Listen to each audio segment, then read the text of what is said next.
Olá a todos, sejam muito bem-vindos ao Direito no Dia a Dia. Me chamo Ivens de Oliveira, serei seu apresentador no programa de hoje. Antes de iniciarmos, é muito importante frisarmos para você seguir nosso canal, ativar o sininho, receber todas as notificações e, não menos importante, compartilhar esse vídeo para todo mundo. Fez isso? Então vamos lá. Sejam muito bem-vindos ao nosso encontro de hoje, que será um programa mais que especial, pessoal. Por quê? Porque hoje aqui temos a presença de uma outra apresentadora também do Direito no Dia a Dia. E para isso eu vou contar com um pouquinho de ajuda aqui, porque o currículo dela é um pouco extenso. Mas vamos lá. Ela é advogada atuante na área de família, sucessões e regularizações de imóveis, com sede no escritório localizado em Manaus, atuante no cenário nacional e internacional, mestre especialista em PVC em Viana do Castelo, em Portugal, membro da ABA, Comissão de Direito Notarial e Registral, e do IBDFAM, membro da Comissão de Direito Notarial e Registral da OAB-AM, escritora colunista do portal Em Tempo. Temos aqui a presença de doutora Dalimar de Matos Ribeiro da Silva. Seja muito bem-vindo e, desde já, obrigado pela oportunidade de dividir esse programa comigo. E faço as honras com você a palavra, doutora.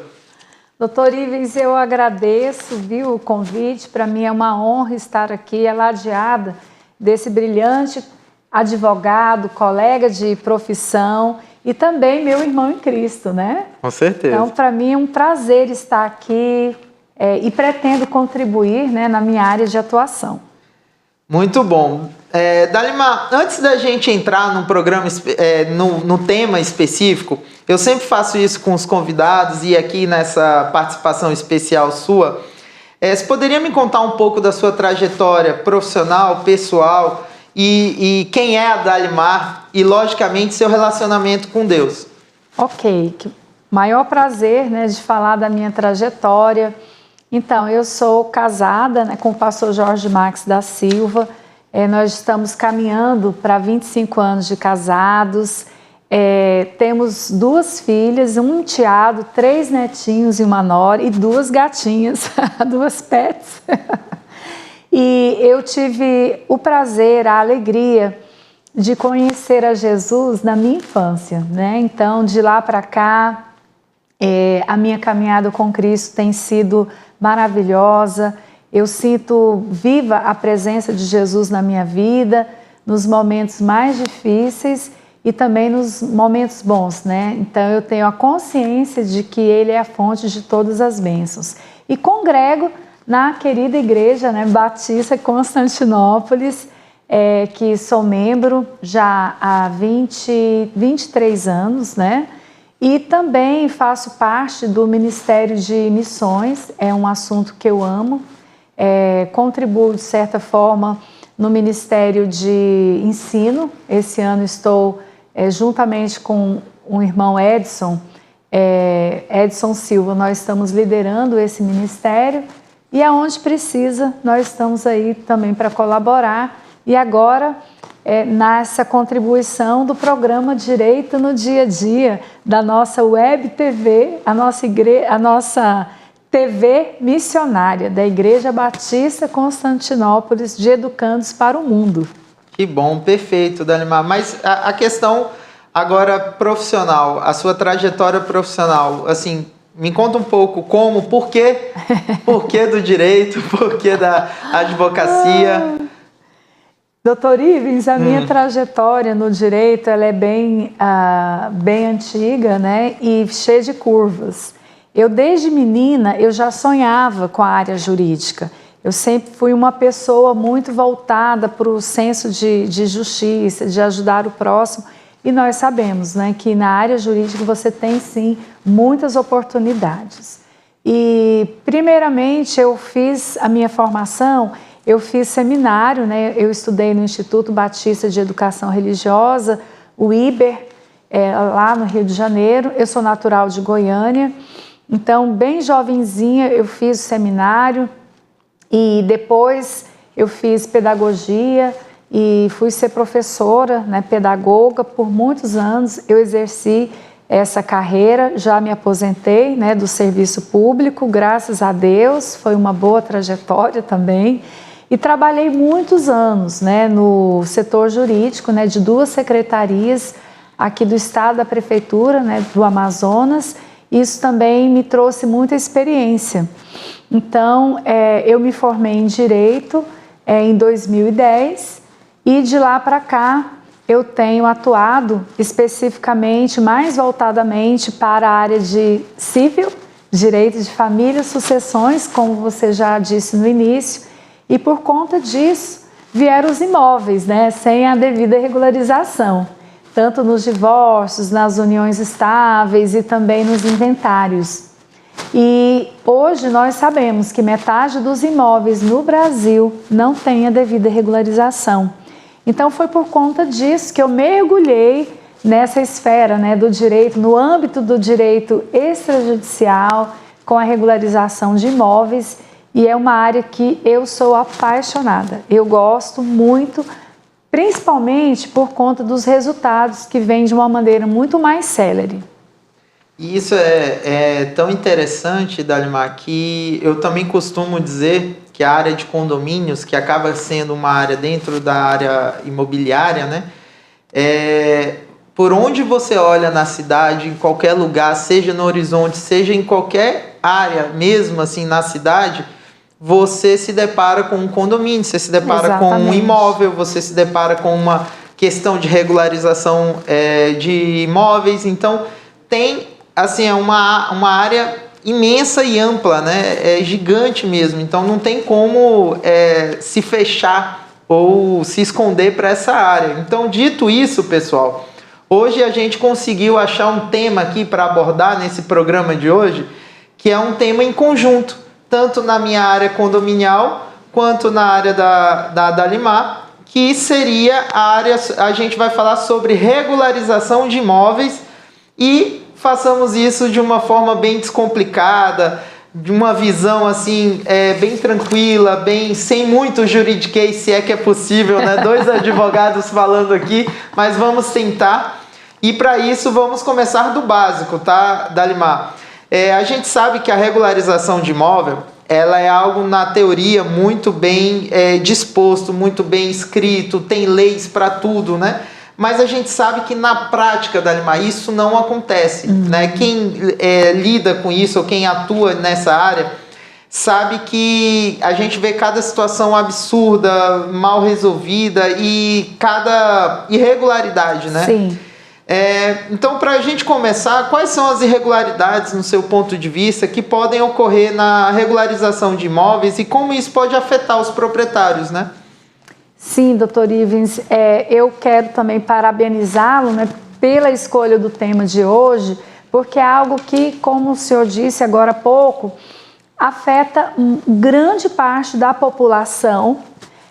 Nós não vamos, assim, buscar culpados, mas há elementos de falta de conhecimentos, há também elementos de excesso de burocracias que dificultam o cidadão comum a ter a sua regularização, né, do seu imóvel.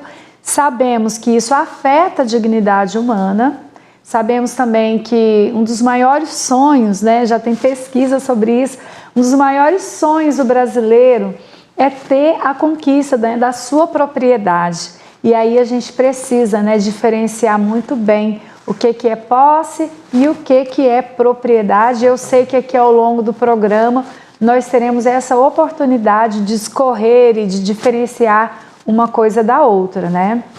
Perfeito. Então vamos começar logo por isso. Posse e propriedade. Vamos lá, Dalimar. Hoje em dia, o que tem se entendido, pelo menos na área cartorária, digamos assim, o que se tem entendido como propriedade e como posse assim, na sua visão? Sim. Então, no Brasil, existe uma regra geral, que só é dono, só é proprietário quem registra, né? Pela disposição do artigo 1245, né, do Código Civil, só é dono quem registra. Então, o que é esse registro? Eu vou fazer uma analogia, né, para a gente tentar ser bem didático. Quando você nasce, nós nascemos, o ser humano nasce, você recebe um documento, que é o registro de nascimento. Certidão de nascimento. Né? A certidão de nascimento. E quando o imóvel nasce, né, no mundo jurídico, ele recebe um registro de nascimento, né? Vamos fazer essa comparação, que é a matrícula no cartório de registro de imóveis. Perfeito. Então, qualquer alteração, a descrição desse imóvel, ela precisa estar ali inserida. Toda a parte da descrição, de quantos metros, quem está à direita, quem está à esquerda, toda essa parte do endereço. Por mais que a prefeitura depois possa realizar alguma alteração de nome de rua, mas a descrição, ela está ali sendo descrita, bem detalhada na certidão narrativa, né, que é lavrada ali pelo cartório de registros de imóveis. E interessante também pontuar isso. Tem gente que pergunta, eu posso escolher o cartório de registro de imóveis? Não. A competência desse cartório vai estar ligada ao endereço daquele imóvel, né? Então, o cartório de notas você escolhe, né? Mas o de registro de imóveis não. A competência é dada ao endereço daquele imóvel. E ali o que vai constar também? Quem comprou de quem? Ou seja, a cadeia dominial, né? Fulano que comprou de fulano, ou cicrano que doou para alguém. Então, toda essa cadeia, ela tem que estar ali registrada, né, na ordem cronológica. Essa narrativa, né? Na narrativa. Interessante que esse é um documento muito importante para que você possa acompanhar toda essa trajetória daquele imóvel, porque infelizmente há um elemento também no Brasil, infelizmente há muita má fé, né, de pessoas que tendem a vender um mesmo imóvel para várias pessoas diferentes. Então, por isso que essa regra no Brasil ela é tão importante, só é dono quem registra. Então, é necessário que a pessoa que compra, que adquire um imóvel, seja ele um apartamento, seja uma casa, seja um terreno, precisa ser inserido nessa matrícula. Ou seja, qualquer alteração precisa constar nessa certidão narrativa. Perfeito, perfeito, doutora. E quando, doutor Ives, desculpa, e quando não se tem isso, então você detém a posse, né? Às vezes tem uma pessoa que só tem lá um recibo, né? Às vezes num papel feito à mão, mas isso aí é a posse. Às vezes é um título que o Estado deu, a Prefeitura concedeu, mas se não registrou na matrícula, é posse e não propriedade. Eu costumo dizer, pelo menos agora vou puxar um pouco da minha área, né, de condomínios, a gente se depara muito com essa troca, por exemplo, do condomínio com o jurídico, e o condomínio envia para o jurídico a transferência de propriedade. Por exemplo, doutor, tem uma unidade 01, hipoteticamente, que está se mudando e a pessoa quer transferir a propriedade. Teria como você analisar esses documentos para o condomínio realmente fazer essa troca de titularidade na parte administrativa do condomínio, na questão de boletos, e a gente faz essa análise. O que, assim, diante as belíssimas explicações da doutora Dalimar, o que a gente tem visto muito e me surpreende ainda, sabe, Dalimar? A questão dos contratos de gaveta. Que traz um problema gigantesco. E outra coisa, a importância, eu não tiro a importância da posse. Sim. A posse é muito importante. A posse hoje em dia ela tem se tornado muito importante e tem tomado uma proporção muito importante perante até, às vezes, a questão da propriedade. Sim. É fato que o 1245 do Código Civil fala que só a propriedade se dá pelo registro, sim, no cartório de registro. Só que eu, por exemplo, eu já me deparei com algumas situações do próprio condômino pedir a propriedade com num título num cartório de notas. E a gente fala, não, olha, o registro é no cartório de registro de imóveis. Isso daqui não tem muita validade. né? Aí ele fala, não, mas a gente está com a posse, a gente está na posse do imóvel. Sim. E tudo mais, então toma uma outra proporção essa questão da posse, e a posse é muito importante, sim, principalmente para outros institutos no direito, né? E visto, né, essa questão toda nos condomínios também, a posse, a questão de liberação, de entrada de inquilinos, enfim, é uma extensa ciência, né, ali do proprietário com o possuidor do imóvel, mas é muito importante a gente sempre se ater ao registro, que o registro é o documento. Exato. Só que hoje em dia a gente vê na prática muito essa questão dos contratos de gaveta, que são aqueles contratos que são feitos ali sem o registro de imóveis e aí vai mundo afora, não é isso? Exatamente, é um perigo, né, É um perigo. Então, como o senhor relatou agora, pontuou muito bem, a legislação brasileira, ela protege não apenas os direitos do proprietário, mas também os direitos, né, do possuidor. Por exemplo, o inquilino, ele é um possuidor. Então, para que o próprio proprietário daquele imóvel alugado, ele possa fazer uso de entrar naquele imóvel, então ele tem que ter toda uma concordância do possuidor. Direitos relativos à vizinhança. Não é só inerente ao proprietário, mas também ao possuidor. Exatamente. Então, realmente, doutor Ivens, foi muito bem pontuado que a legislação ela protege tanto as questões de direitos do possuidor quanto do proprietário. Muito, muito, muito interessante esse assunto, pessoal. E partindo agora um pouco do aspecto prático, né, Dalimar, e principalmente a questão extrajudicial, principalmente a questão cartorária. Como se dá esse processo no cartório? Agora vamos falar um pouquinho de questões práticas no cartório. Como se dá o processo de regularização ou de propriedade ali no cartório? Tá certo. Doutor Ivens, então nós vamos amarrar esse nosso tema, que é vasto, sim, para o próximo bloco. O que você acha? Perfeito. Vamos segurar essa pergunta, então. A Dalimar irá responder essa pergunta no próximo bloco.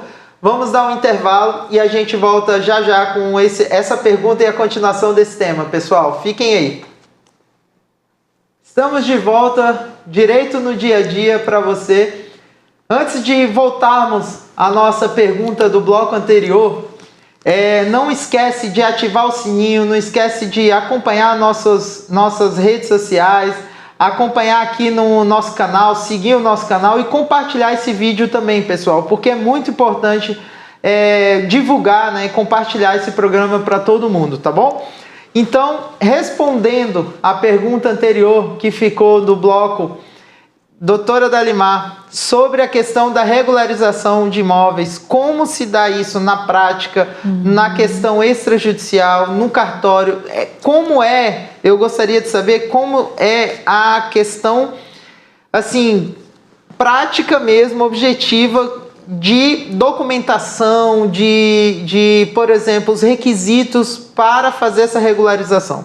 Sim, doutor Ivens, é muito pertinente essa tua pergunta. Eu tenho certeza que muita gente tem dúvida. Eu quero começar o procedimento de regularização do meu imóvel, mas eu não sei por onde começar. Então, vamos lá, começando do zero.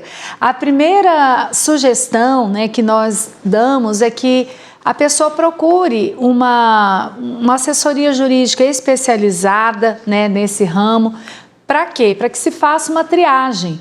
Às vezes tem pessoas que chegam lá no escritório achando, doutor, eu quero fazer uma uso capião, doutor, eu quero fazer uma adjudicação compulsória, que são dois instrumentos muito valiosos, né, nesse processo de regularização de imóveis. Mas, na verdade, quando você para analisar a documentação, a situação lá, o contexto, na verdade, se refere a um inventário, a necessidade de um inventário para que haja uma transmissão. Então, é necessário, sim, ter uma boa orientação jurídica nessa área para que o profissional qualificado possa fazer a triagem, né? Então, por isso que também ter uma consulta jurídica é muito importante para que esse profissional habilitado, ele possa sim fazer essa triagem, né, do que ele está lidando.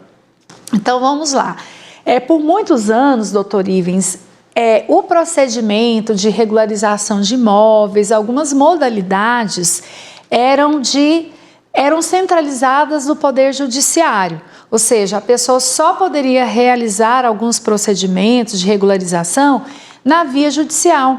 E o problema é que se demora muito. Nosso sistema judiciário, ele está muito lento e até mesmo custoso, né, da questão ponto de vista oneroso. Então, de 2007 para cá, tornou-se possível, né, que algumas situações jurídicas pudessem ser resolvidas no âmbito cartorial, né? Começou ali, por exemplo, com o divórcio, o reconhecimento e a dissolução da união estável, a separação de corpos e outros procedimentos. E depois fomos avançando. Então, hoje, esse direito extrajudicial, ele abarca muitas demandas que antes eram de cunho restrito da análise do Poder Judiciário, então se passou a resolver também nos cartórios, né? Então, por exemplo, se você vai fazer uma usucapião, né, que daqui a pouco a gente também pode discorrer sobre ela, a adjudicação compulsória, então você precisa trabalhar com 2 etapas, né? Eu falo até que 3. Primeiro, procurar um advogado especialista para te orientar, e aí você vai reunir toda a documentação, fazer uma petição e vai encaminhar para o cartório de notas.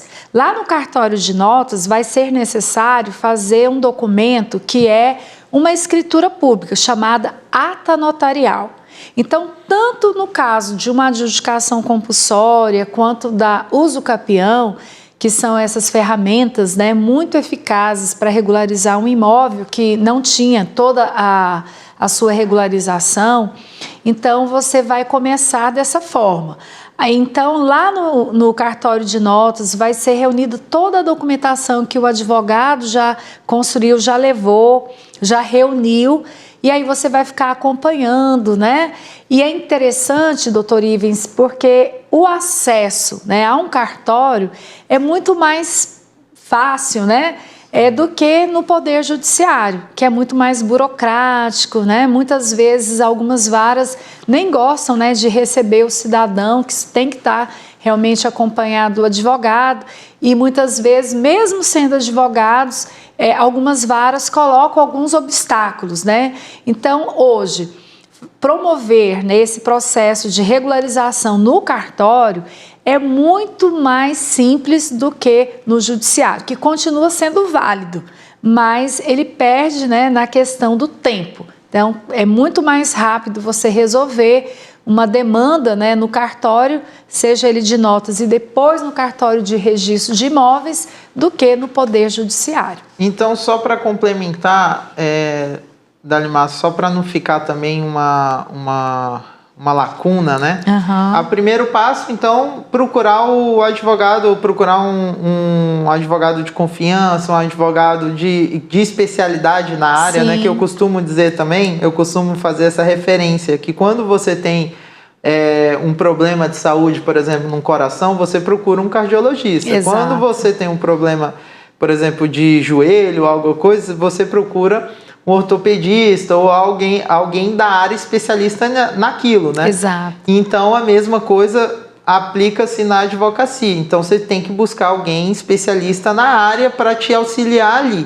Então, o primeiro passo é esse. O segundo passo, como você disse, entra com a petição, entra com a documentação correta, uma documentação efetiva, né, ali, porque muitas vezes as pessoas ou não juntam a documentação necessária, ou juntam uma documentação que não tem muita utilidade. Isso. E o cartório, às vezes, sempre volta, né, com aquelas ponderações, sempre volta com aquelas correções ou aquelas notas para corrigir ou para revisar ali a documentação. Então, tendo um advogado já direcionado para isso, ele já sabe qual documentação que o cartório aceita, qual documentação que o cartório rejeita, ou qual documentação que não seja necessário também, porque tem muita documentação que não é necessária. E aí ficou faltando o terceiro passo, que aí eu te pergunto, o terceiro passo seria já a regularização efetiva ou não? Como fica? Sim, depois que o cartório de notas construiu aquela ata notarial, onde ela vai reunir diversos documentos, né, sobre aquele imóvel, a origem, né, como é que começou aquela posse. Então, se for o caso da adjudicação compulsória, ainda tem que se recolher o imposto devido aqui no caso que é o ITBI. Já na usucapião, não haverá essa necessidade de recolhimento desse imposto, não haverá, a lei não exige a cobrança.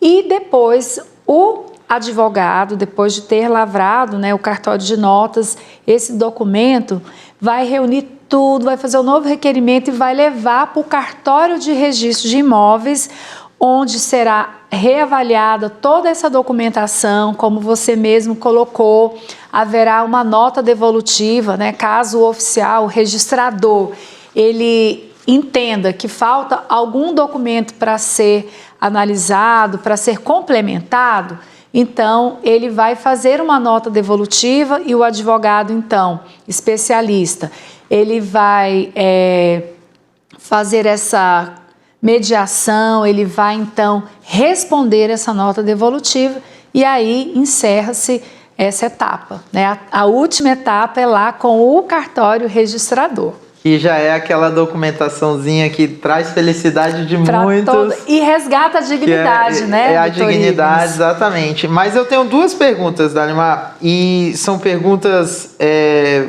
que não estavam muito no script, mas acabou que eu vou fazer, que a primeira é o seguinte: então morreu o processo judicial para regularização? Não morreu. Isso é muito importante nós destacarmos, né?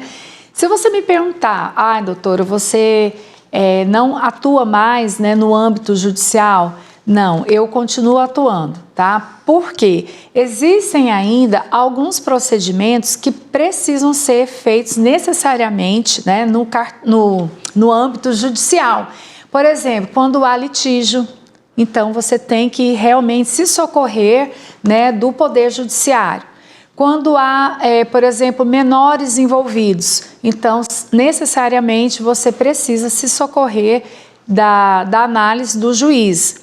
E também, doutor Ivens, quando a pessoa ela não dispõe de recursos para pagar alguns emolumentos, que são aquelas taxas de cartório, então é interessante que se escolha a via judicial, porque não que ali vai ser 0,800 de tudo, mas algumas taxas que vão ser necessárias, que vão ser cobradas, por exemplo, para você buscar algumas certidões, por exemplo, narrativas, ônus e ações que são cobradas pelos cartórios.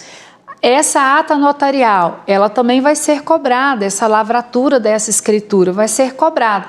Então, se a pessoa ela não dispõe, né, de recursos para isso, e também no caso de haver tão pouca documentação probatória daquele período de posse, etc., então ainda assim é indicado que a pessoa resolva na via judicial. Ou naqueles casos até que o próprio recurso ela até possa ter, mas que aquele recurso vai impactar na vida da pessoa, né? Ou exatamente, vai prejudicar ali o bem-estar, prejudicar, no caso, o sustento, né? Sustento. Aí, nesses casos, então, é muito importante as vias, né, judiciais, não é isso? Exatamente, doutor Ives, foi muito bem lembrado, né? Porque realmente não morreu, né, a via judicial, mas é por isso que nós insistimos com essa orientação que se faz necessário, como o senhor fez muito bem aí essa brilhante analogia,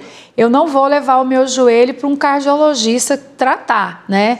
E hoje no direito também há essa necessidade da especialidade, né? Então é cada um ali no seu quadrado, analisando bem a sua esfera de atuação, porque nessa esfera extrajudicial, principalmente na questão da regularização Desculpa, na regularização de imóveis, a legislação está mudando de uma maneira muito rápida.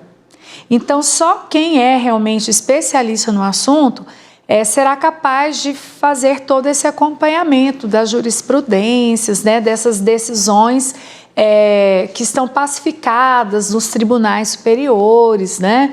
Então, por isso também que é importante levar para que uma advogada especialista no ramo possa fazer todo esse acompanhamento. Perfeito. E a outra pergunta, Dalimar, quanto tempo demora? Isso tanto no extrajudicial quanto no judicial, assim, em média? Óbvio que não tem um tempo certo, mas em média, quanto tempo demora?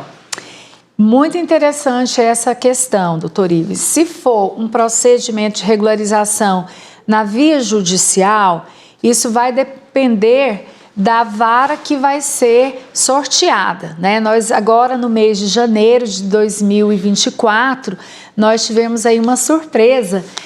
O Tribunal de Justiça do Amazonas extinguiu a vara de uso capião. E todos os processos de uso capião, eles foram redistribuídos para as varas cíveis, para as varas comuns. A meu ver, isso foi prejudicial, doutor Ivens, porque cada juiz possui um entendimento acerca do tema. Então, isso para mim trouxe E de certa forma sobrecarrega também. E sobrecarrega, né, os juízes, né? Porque se tivesse extinguido a vara de uso capião, mas tivesse deixado na vara de registros públicos, que é uma área afim, né, que tem a ver com essa questão imobiliária, as coisas poderiam transcorrer melhor. Mas houve assim um retardamento. Então, o Poder Judiciário ele sempre vai demorar e vai depender da vara. A vara que tiver menos assoberbada, a vara que tiver menos assoberbada, logicamente o processo vai caminhar mais rápido. Mas no extrajudicial tende a ser mais célere, tá? Mas a uso capião não é um procedimento muito rápido, porque ela tem essas diferenças de etapas, né? Não é num cartório só. Então, vai ter toda uma análise de um cartório de notas e depois o cartório do registrador, né, o oficial. Então, para uso capião, pelo menos 6 meses, né? No extrajudicial. No extrajudicial. Já a adjudicação compulsória, demora-se um pouco menos, né, do que a uso capião, mas é o que eu digo, eu não vendo facilidades, né, para os meus clientes que me procuram. São procedimentos complexos, logo não são tão rápidos, depende, lógico, da parceria que você tem ali com o cliente, né? Se ele chega com toda a documentação organizada, isso vai ajudar que o procedimento transcorra muito mais rápido, né?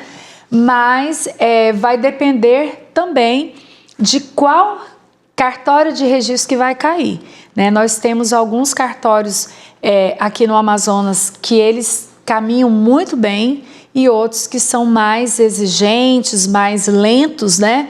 Então, vai depender de cada caso, da apreciação de cada caso. Sim, sim, com certeza.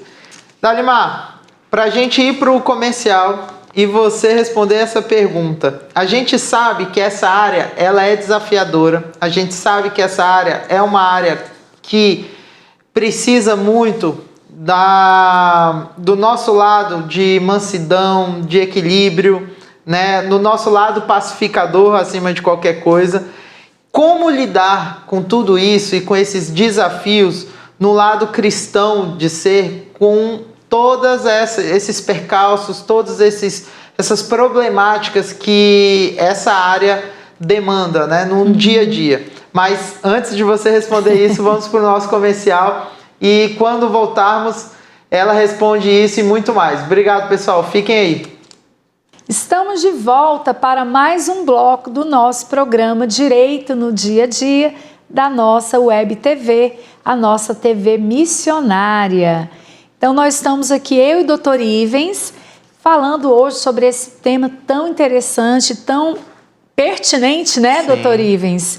E então, nós vamos aqui responder a pergunta que o Dr. Ivens fez no bloco passado. Então, Dalimar, como lidar com esse problema, com essa questão, né, que a gente lida no dia a dia, de desafios, tanto na área de regularização de imóveis, quanto na área de família, quanto na área condominial, como lidar, sendo, obviamente, cristão e jamais deixando isso de lado, mas como conciliar isso? Como conciliar.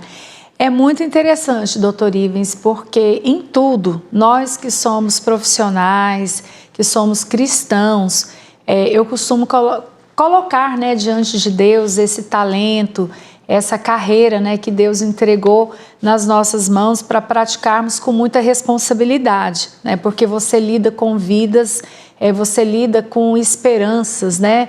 É tão comum ver pessoas que depositaram todas as suas economias de uma vida inteira, né, ali num negócio, às vezes um negócio mal feito, porque é carente, né, de uma segurança jurídica.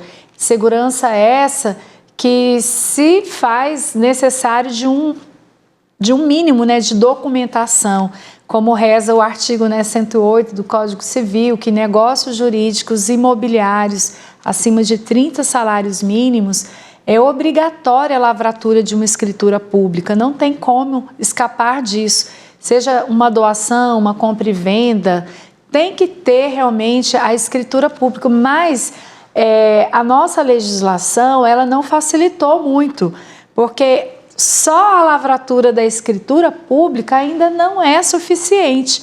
É preciso você registrar na certidão narrativa essa escritura pública. Então, esse negócio jurídico vai te fazer, sim, proprietário e não apenas possuidor, né, desse imóvel, conforme nós falamos aqui no início. Então, isso é desafiador, sim, porque vai envolver questões familiares, questões financeiras, né, expectativas, esperanças e economias, né, que muitas vezes de uma vida inteira, né, doutor Ivens? É bastante desafiador. Com certeza. E eu costumo também dizer, Thalimar, tanto na área de condomínios, que a gente trata com complexos multifamiliares, com várias famílias, eu gosto dessa palavra, que é multifamiliar. Então, são famílias ali, sim, não deixam de ser famílias. E embora as pessoas ou outras pessoas olhem com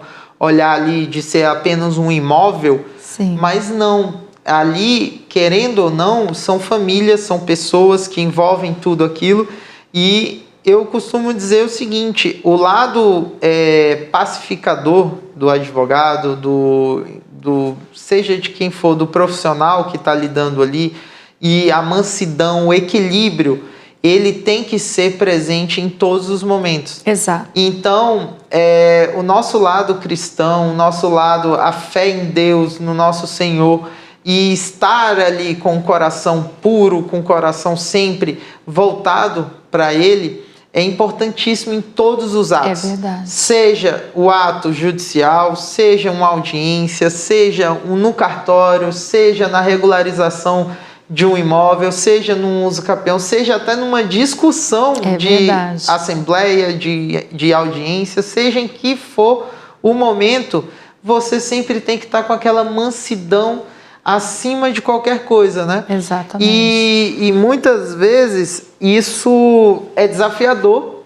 é muito difícil, não é fácil. Eu costumo dizer que muitas vezes a gente tem assim uma vontade, às vezes até uma tendência a perder a paciência, perder assim a calma e jogar os papéis para tudo que é lado, porque não anda. A justiça é morosa. É muito morosa. Os cartórios, eles têm também alguns cartórios que têm uma morosidade, os processos são morosos. Então, essa morosidade, ela acaba que deixa o coração ali aflito, deixa as clientes, né, preocupados. Então, é importante trabalhar sempre esse lado espiritual, esse lado emocional, esse equilíbrio acima de qualquer coisa. Mas passando assim um pouco desse assunto, pessoal, vamos agora entrar no assunto de uso capião.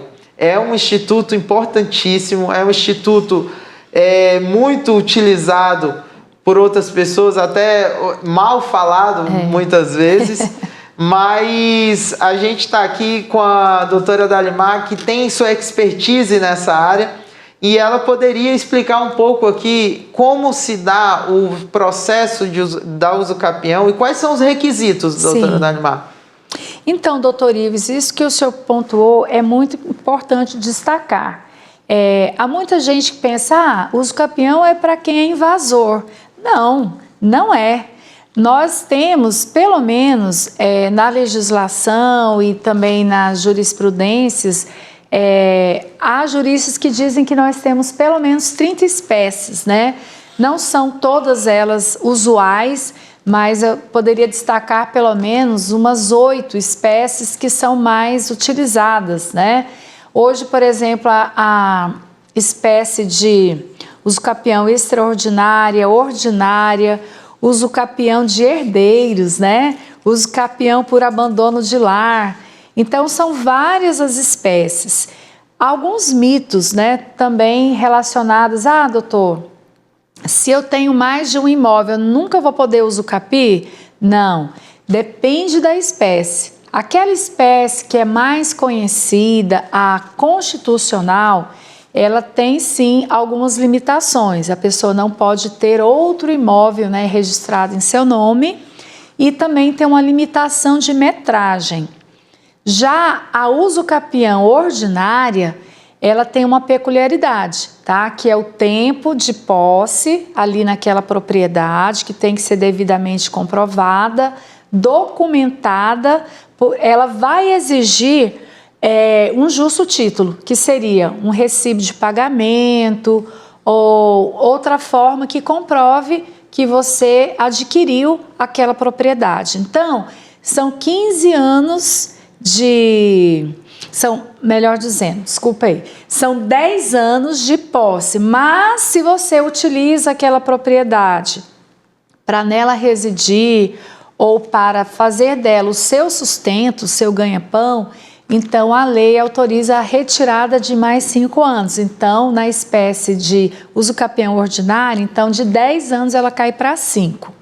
Já na extraordinária, que é uma outra modalidade também bastante utilizada, você não precisa comprovar a boa-fé nem o justo título, mas ela vai exigir um tempo de posse mínimo de 15 anos, mas também com essa ressalva. Se você comprovar que você mora ali, naquela propriedade, que você está requerendo a usucapião, ou que dela você faz ali o seu ganha-pão, né, o seu sustento, você extrai daquela propriedade o seu sustento e da sua família, então de 15 anos cai para 10. Então são algumas das espécies, já essa do abandono de lar, aquele clássico, né, alguns mais comuns, né, de homens que vão ali na padaria comprar alguma coisa e nunca mais aparece.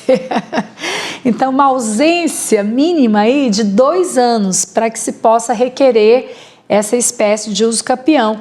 E agora, os tribunais também já entendem que é possível usucapir bens de herdeiros, né? Então, aquela família que teve o seu genitor ou a genitora, que não fizeram o inventário, por exemplo, e tem ali um dos herdeiros que está residindo naquela propriedade, cuidado, ele pode pedir ou ela pode pedir a usucapião de herdeiro, sim. Então, aquela célebre frase, né? O direito não protege os que dormem, né? Então, nós temos um direito posto, mas também se faz necessário, né, doutor Ivens, fazer o uso. E como o senhor também estava me perguntando sobre os requisitos, para cada espécie de usucapião vão ser exigidos alguns requisitos. Porém, são 3 que são comuns a todas as espécies de usucapião, que é a posse mansa e pacífica, ou seja, aquela posse sem oposição. E como é que se comprova a oposição? Quando você vai extrair as certidões negativas de distribuição cíveis e criminais, ou seja, você vai no tribunal pedir uma certidão para comprovar que não houve um litígio, ou seja, nenhuma ação que tentou expulsar aquela pessoa dali, tá? Um outro requisito é a vontade de ser dono. No latim, o animus domini. Então, eu vou ilustrar aqui para você. Você demonstra a vontade de ser dono daquele imóvel, por exemplo, quando você paga as taxas de água, de luz, quando você paga o IPTU, não é? Então, você está ali zelando, você está fazendo benfeitorias, você está cuidando. É o que a Constituição, a nossa Carta Magna, também chama que você está exercendo a função social da terra.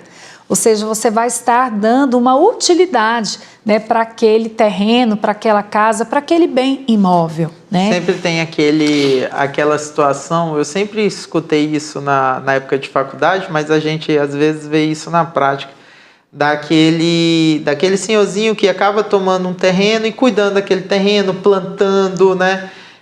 Fazendo ali o cultivo, né? E tudo mais, cuidando da propriedade, dando ali realmente função para aquela propriedade, e isso é muito interessante, né, Dalimar? Exatamente. Dalimar, quais são os benefícios que, assim, para o proprietário que consegue efetivamente essa regularização por meio desse processo da usucapião?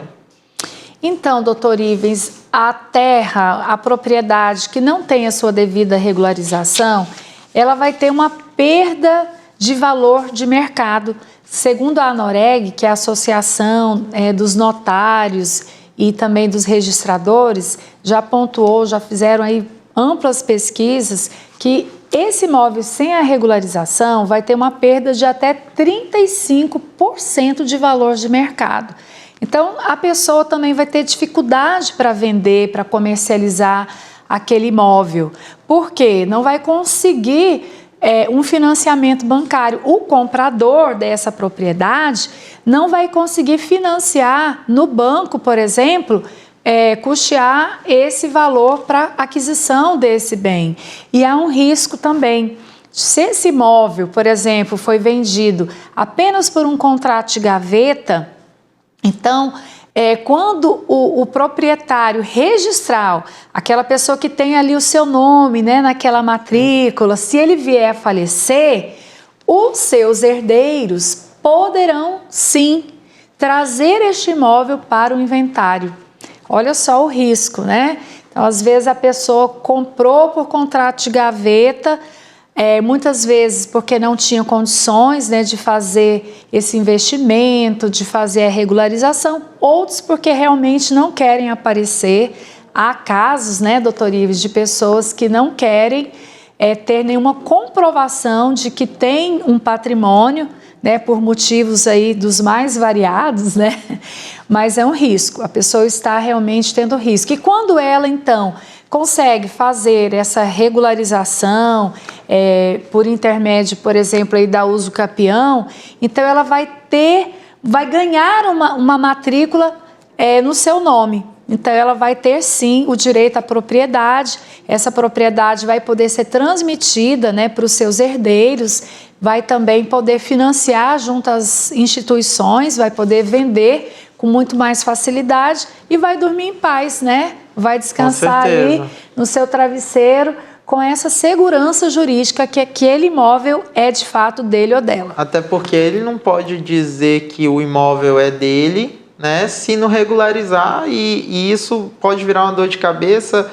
assim, gigante, né? Exato. Eu tenho um cliente, inclusive, obviamente por questão de ética eu não posso dizer o nome, que ele está com um imóvel que não está regularizado. Sim. E ele queria até nomear esse bem como um bem para pagar uma dívida ou para uma execução fiscal e tudo mais, e ele não pode porque não está regularizado. Então, olha o risco, olha o prejuízo, prejuízo que causa a complexidade disso. E, assim, pessoal, se fica uma dica no programa de hoje faça a regularização do seu imóvel. Tome essa dica para si. Com a regularização, você, como a doutora Dalimar falou, você tem a sua paz, você tem o seu imóvel ali registrado. E, assim, fuja, né, o máximo da questão do contrato de gaveta, dessas outras formas até de tentar burlar ou tentar invalidar esse procedimento de regularização, mas se serve de dica que hoje regularize seu imóvel, principalmente com um especialista da área, com um profissional que saiba fazer isso, mas o importante é que só é dono quem registra. Então, hoje eu acho que a dica de ouro que eu costumo dizer, né, Dalimar, seria essa, não é isso? Exatamente. E até para os condomínios, doutor Ivan, o senhor que é um grande especialista nessa área, para os apartamentos é outro mito, né? Tem gente que acha que apartamento não pode usucapi. Pode sim, não é? E até a legislação, ela é mais facilitada para usucapi apartamentos, né? Porque você vai ter a dispensa de alguns documentos que são obrigatórios, como a planta, o memorial descritivo. Então, você vai precisar da anuência do síndico, né? Síndico, exatamente. Então, é uma facilidade. Em contrapartida, você tem uma facilidade, você tem a dispensa de alguns documentos, mas em contrapartida você tem outros documentos peculiares. Então, exato. É uma forma peculiar de lidar, né? É uma questão peculiar. Então, é sempre bom buscar ali a orientação devida. Pessoal, estamos chegando ao fim desse programa de hoje sobre regularização de imóveis. Foi muito interessante o bate-papo aqui com a Dalimar. Agradeço muito a presença, mas para fechar, uma reflexão bíblica lá no livro de Isaías 32:17, que diz: "E o efeito da justiça será a paz, e a operação da justiça o repouso e a segurança para sempre."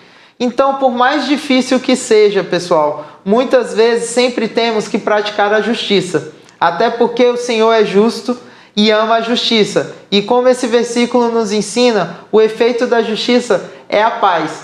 Então, a gente termina, né, esse programa com esse versículo. Eu queria agradecer muito a participação aqui e a coparticipação da doutora Dalimar. Eu vou passar para a doutora para ela dar as considerações finais. Eu agradeço e fica à vontade, Dalimar. Doutor Ives, eu que agradeço a você pelo convite, pela escolha desse tema tão pertinente, né? Porque são questões que afetam a grande maioria, né, dos brasileiros e que às vezes não tem essa condição de obter informações como essas, tão valiosas, tão relevantes, não é? De uma forma assim gratuita. E nós, né, temos esse privilégio de termos aqui essa oportunidade de transmitir o conhecimento nas nossas áreas de atuação para o público, para o cidadão. Então, eu me sinto honrada, muito obrigada, e a você também que nos acompanhou aqui, que esteve conosco, muito obrigada também pela sua audiência. Obrigado e fiquem com Deus.